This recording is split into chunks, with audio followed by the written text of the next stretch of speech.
با نام خداوند بخشاینده و مهربان، دوستای عزیز نازنین، به درس 22 برنامه اتوکد خوش آمدین. خب در این ویدیو براتون تپ مودیفای شروع میکنیم. بخیر، اولین کامند از این موو است. موو آبجکت تان از یک جا به جای دیگه انتقال میده. به طور مثال من یک سرکل دارم، سرکل رسم میکنیم. روش رسم کردن سرکل دیگه یاد دارین. این حالا میخوایم که این سرکل از کنج چپ تا کنج راست انتقال پیدا کنه. با خاطر کار شما از کامند موو استفاده میکنین. روش استفادهش هم قسمی است که شارکت موو ام است. یا سر موو کلیک میکنین، این آیکونک که میبینین این موو است. سر موو کلیک میکنم، بعدش میگه جا براتون سلکت آبجکت تا انتخاب کو. آبجکت خود انتخاب میکنیم، یه دفعه کلیک میکنیم انتخاب میشه. بعدش میگه بعد از اینکه انتخاب کردین یک دفعه انتر یا رایت کلیک ماوس فشار میدین. من رایت کلیک ماوس فشار میدم، باز میگه که اسپسیفای بیس پوینت، میگه نقطه اساس انتخاب کو. خب نقطه اساس چی را میگه؟ هر جایی که بر فعل شما کلیک بکنین اون نقطه را نقطه اساس میگه. یعنی از کدام قسمت آبجکت میخواین شما محکم بگیرین. هم میتونین از خود آبجکت محکم بگیرین، اما از بیرون محکم بگیرین، کدام فرقی نمیکنه. به طور مثال من این از این محیطش این یک دفعه کلیک میکنم، این حال بیس پوینتشون همون نقطه شد.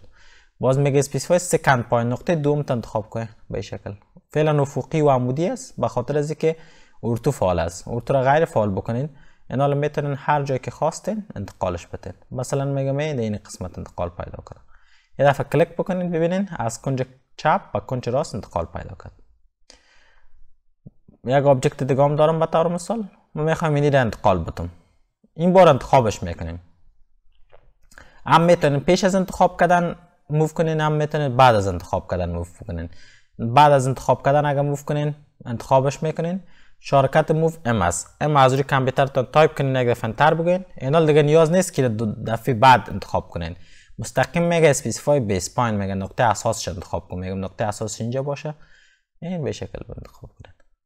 یک تا آبجکت نمیتونین، دو تا آبجکت، چندین آبجکت هم شما موو بکنین، مشکل نداره. انتخاب کنین ادشه ام انتر.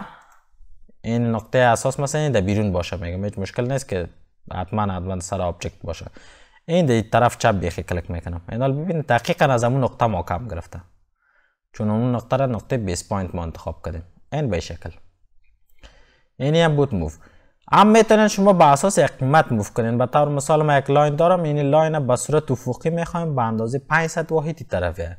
ارتو فعال، چون کاملا افقی میخوایم. ارتو را فعال میکنین، این انتخاب میکنین، میگن ام انتر، میگن نقطه اساسش کجا باشه، میگم این نقطه باشه. این حال طرف این راست بیارین، 500 واحد قیمت تایپ کنین. فعلا این دیگه قسمت است. خب متوجه باشین، این حال سمت راست ببرین، 500 تایپ کنین، یه دفعه انتر بگین ببینین انتقال پیدا کرد 500 واحدی طرف. این هم به اساس قیمت.